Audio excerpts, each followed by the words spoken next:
What's going on, y'all? So today I'm back with another video. It's Vlogmas Day 2, you guys, and just like yesterday, today is a pre-recorded video, so that's exactly why I did not say happy Vlogmas 2, but happy Vlogmas number 2, you guys. So I hope you guys enjoyed the video, and if you do, please give this video a like, comment, and subscribe. And without further ado, let's get straight into the video.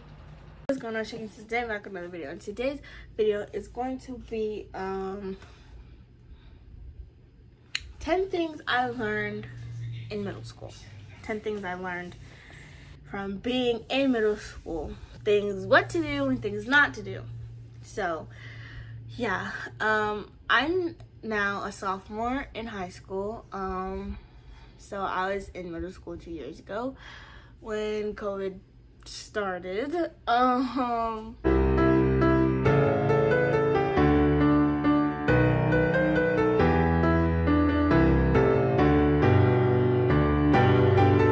So as I was saying, I learned a lot of different things in middle school, to be honest with you. But I could have done way more than just 10, but I just chose to do 10. So one thing I learned in middle school is to, okay, so I'm an introvert. I don't like talking to people, and when I need help, I don't ask for help because when I can't do something, I just shut down and don't do it. And that's not okay, because then you fall behind and then you don't do things. So if you're like me, don't be afraid to ask for help. Because when I was in middle school, and still now, I still don't ask for help. Me asking for help is like a weakness to me, but it's really not. Asking for help is not a weakness. So don't be like me and think asking for help is a weakness, because it's really not. Asking for help helps you. It doesn't make you look weak. So ask for help if you need the help. Ask for it. It's there to help you. It's not there to make you feel empowered. Asking for help does not take any power away from you. And it doesn't take away your identity either. Asking for help is normal. So ask for it if you need it, okay? It's not, I had to learn that the hard way because I was failing a lot of stuff in middle school. And it was because I didn't ask for help. Instead of asking for help, I just shut down and didn't do the work.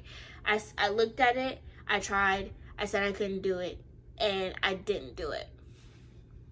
So that's number one, guys. Don't be afraid to ask for help. It's not a weakness. It's not.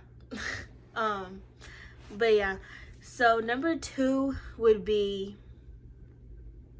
because okay, if you're coming from 5th grade and going into 6th grade, do not be afraid of lockers. I was terrified of having to use a locker, and it's really not that hard.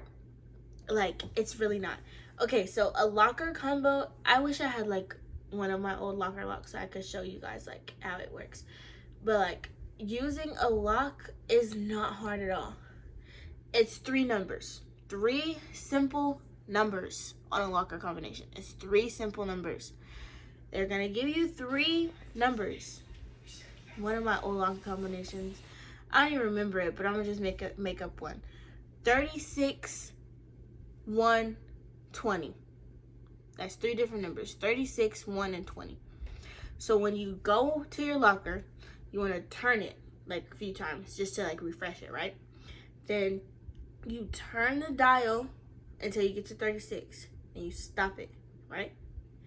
Then you turn it to, okay, so when you turn it to the left and hit 36.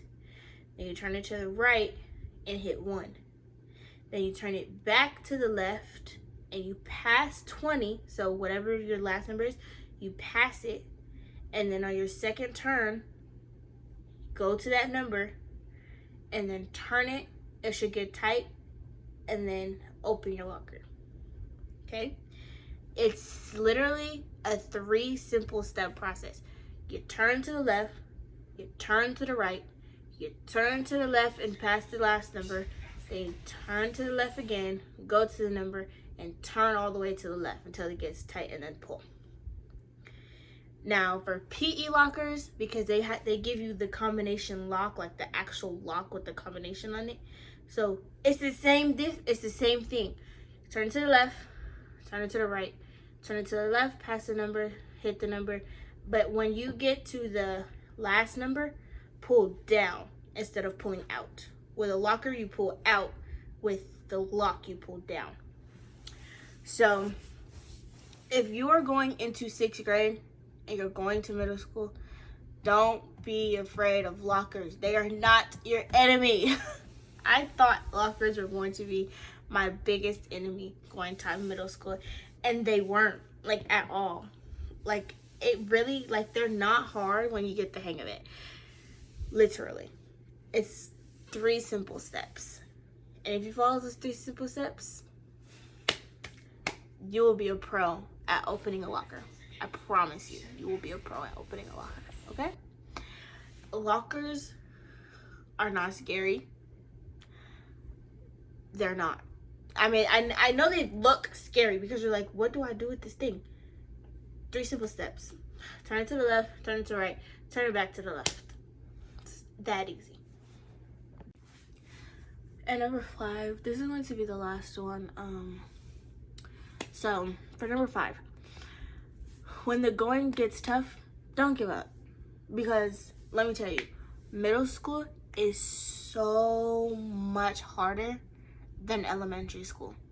It's so much harder. It's twice the work. It's so much harder. So when the going gets tough, don't give up. Like I said, for number 1, ask for help. Because you're most likely going to need it. So ask for the help. So just remember these 5 things. Ask for help if you need it. What did I say for number 2? I forgot. Don't think lockers are your enemy, because they're not. Number 3, I keep forgetting what I said for these things. Hold on.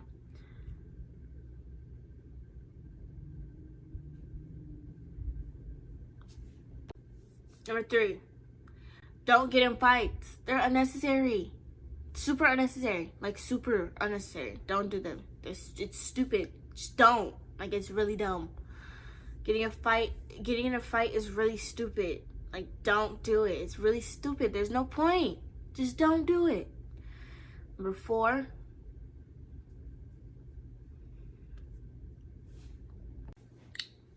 so for number 3, at my middle school, there was so many fights. And my personal opinion is that fights are so unnecessary. I'm in high school now, and there's still fights going on. Like, to me, in middle school, they're so unnecessary.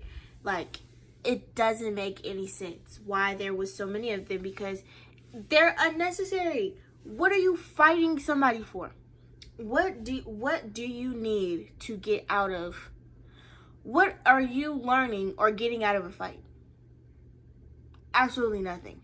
Because going to middle school, you get in a fight, all you're doing is getting yourself suspended. And then you're getting behind on work. Work that you probably can't make up. It's so unnecessary. If I'm being honest, if you have beef with somebody, squash it with a conversation, not with a fight. It doesn't need to go that far. Nothing ever needs to go that far. There is nothing that you cannot have a conversation about. There's nothing in this world that nobody cannot have a conversation about. Everything in this world, you can have a conversation about. You don't have to fight somebody to get your point across. You really don't. And I'm being so honest. You do not have to fight somebody to make a point. You don't have to. It's very unnecessary. It's very unnecessary, especially in school. If you want to fight, do it after school. And no, I'm not condoning fighting. Do not do it. I don't care for it.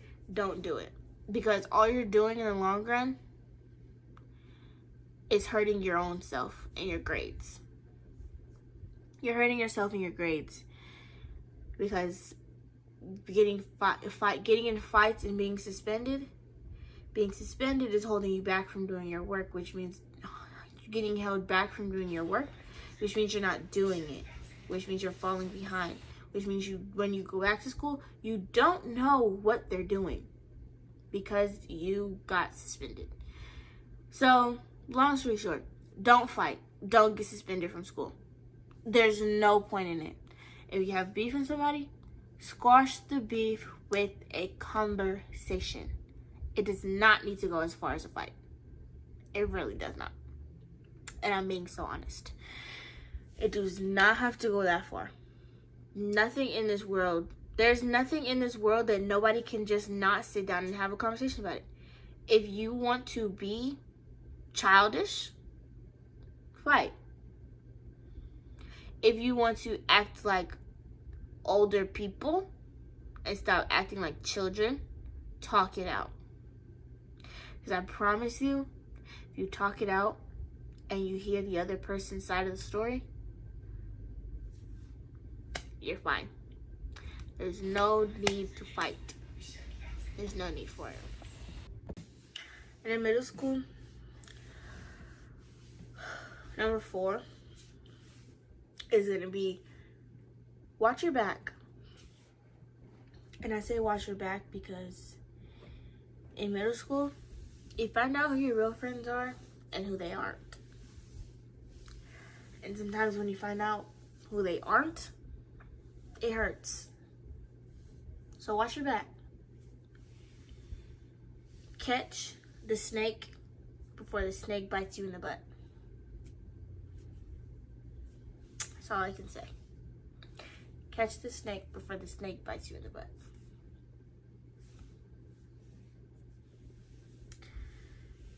Don't let people who you think are your friends know the signs of people who are not your friends and people who are.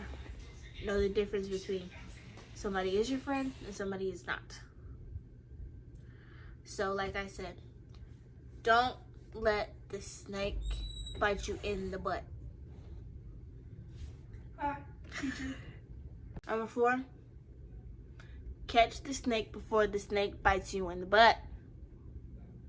Catch the snake before the snake catch the snake before the snake bites you in the butt. And sometimes you're gonna be blind to the snake. Sometimes you're gonna be very blind to the snake. So, know the signs of a real best friend and a not. Know the difference. Catch the snake before the snake bites you in the butt. And to end this off, number 5. When the going gets tough, don't give up. When the going gets tough, don't give up. Don't give up. I know I've been in some of your guys' shoes before because I know some of you guys are in middle school. I've been there. I've been there, done that. When the going gets tough, don't give up. Because the worst thing you can do is give up. It's the worst possible scenario that you can do is give up. So don't give up. Keep going. Never stop. It's like a dream. When you dream something, if you dream it, you can be it. So don't give up on your dreams either. If you can dream it, you can be it. So yeah, that is going to wrap up this video. If you guys enjoyed the video, please give this video a like, comment, and subscribe. Why did I just do that? A like, comment, and subscribe, and bye y'all.